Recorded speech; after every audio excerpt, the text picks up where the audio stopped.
Assalamu alaikum, everyone. Welcome to another edition of Zoom In on the Halal Metropolis, where we're talking to members of the Muslim community of Metro Detroit, checking in and seeing how people are doing and how they're adjusting to our new reality in this coronavirus situation.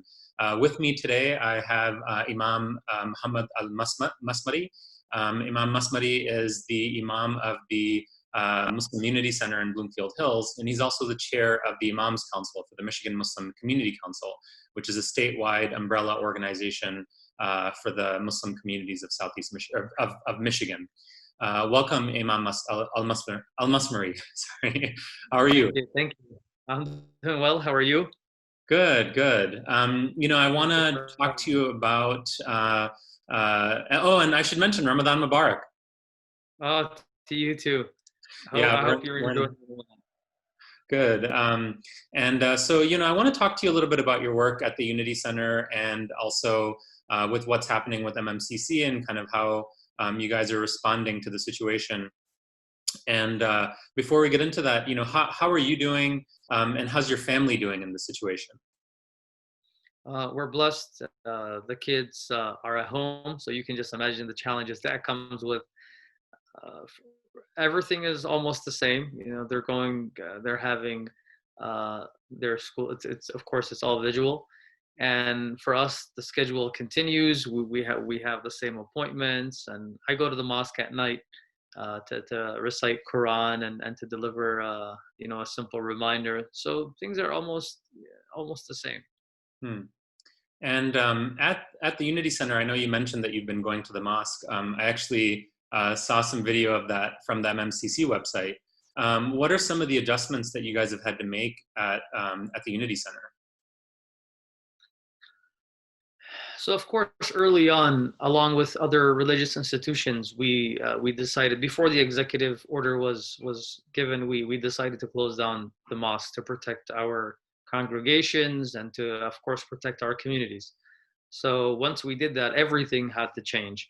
And many mosques, including the Unity Center, then went visual. So we're live streaming certain programs, even social programs, mental health programs, youth programs. And this is something that we've never done in the past. And part of it is also trying to connect people to their Ramadan. So yeah, there's social distancing, but in the same time, we want people to spiritually connect to the mosque. So we're having nightly programs that connect people to their religious institutions.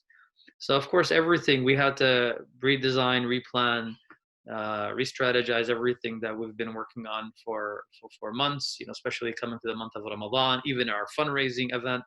So, but alhamdulillah, things are working out. And can you,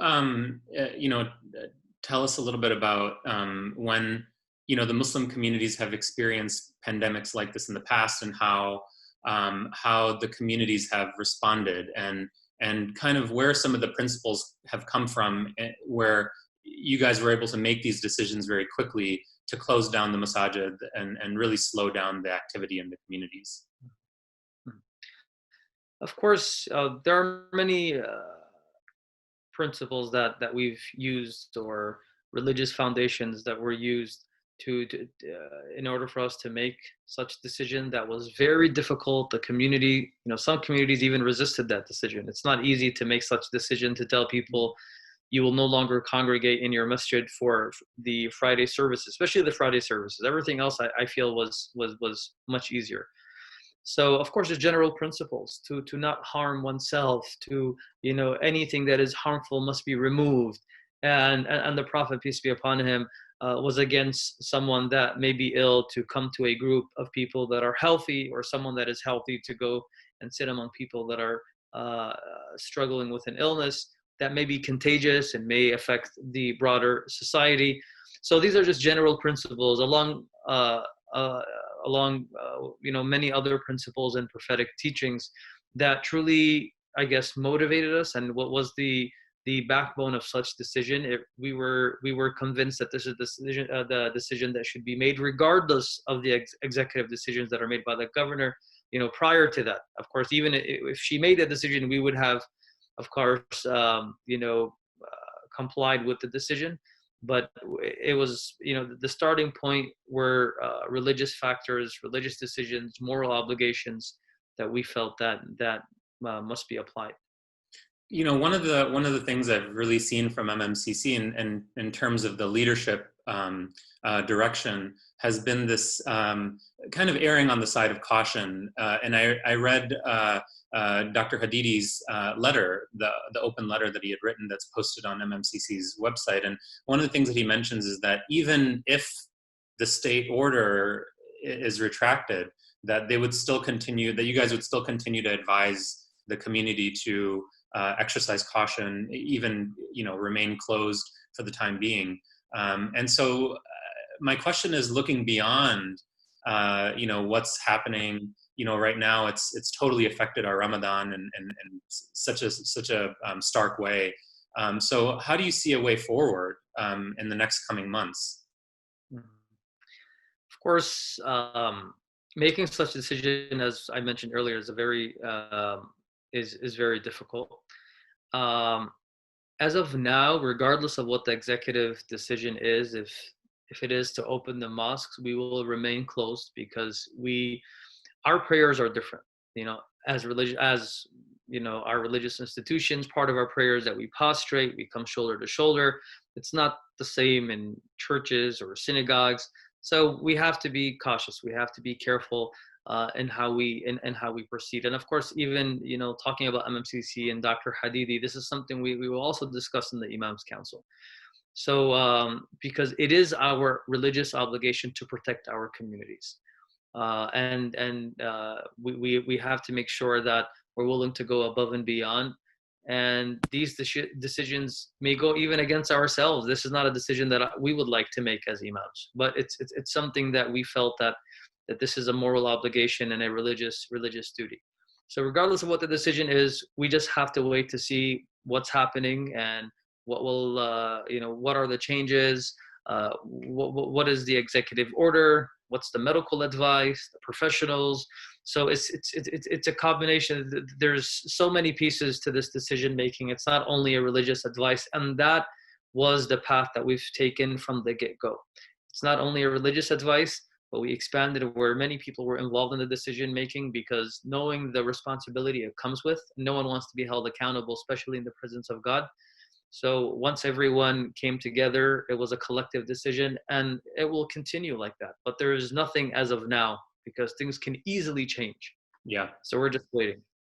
Absolutely. And, another thought around looking ahead, I'm wondering what, I'm sure you're thinking about this, but looking ahead to Eid, I'm wondering what your thoughts are in terms of advice that you would give to the communities and to the individual families of how to celebrate Eid, how to mark Eid.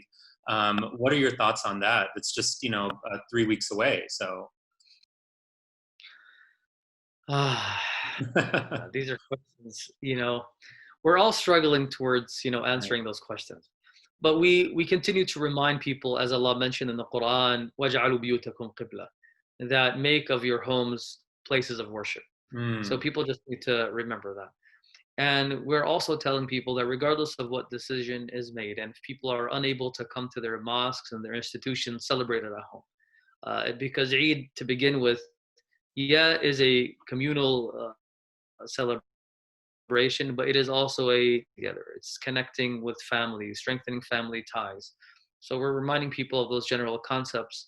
Hopefully people are able to celebrate their Eid. We're telling people to design their homes for Ramadan, for Eid, live the Eid regardless if you can come to the mosque or not. There's also a few talks happening regarding, being creative about Eid.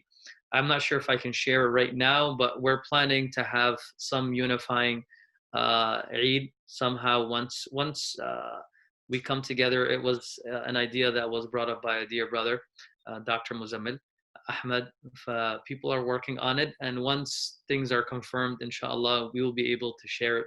But people are being more creative, knowing that everything is visual, and we're trying to reach the masses, and we want people to enjoy as much as possible, at least to feel the spirit of Eid. So there's some talks happening, and hopefully, inshallah, God willing, there's a decision that may be made in the coming week or in the coming days. Yeah, thank you for sharing. I know it's such a, you're probably getting so many questions like this right now, and it's one of these situations where really people don't know what to do because we've never experienced something like this before in our lifetimes, and we're looking to so many other communities. You know, we're looking to experts. We're trying to inform ourselves to the best of our abilities. But you know, thank you so much, you know, for your leadership and guidance in this time.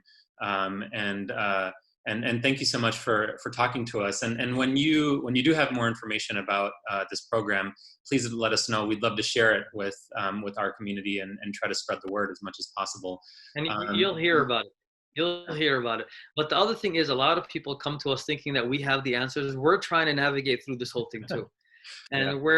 But the only difference is that whatever the decision is made, it comes with a long list of responsibilities, and you know, we're held accountable. So this is just you know, I guess what causes the stress and what makes us think twice before saying anything, because people do take when it comes to religion, people look up to the imams that make those religious decisions, and we're blessed with the council, and you know, the imams understand the consequences of their decisions, and we're blessed with a huge community and a beautiful leadership. So alhamdulillah, and I thank you for having me and, you know, including me in your program. You're welcome. Imam Almasmari, thank you so much for your time. I really appreciate it. Ramadan Mubarak to you. Stay home and stay safe, and you know, inshallah, we'll see each other in person soon. Soon. Thank you so much. I really appreciate it. Thank you for having me. Ramadan Mubarak.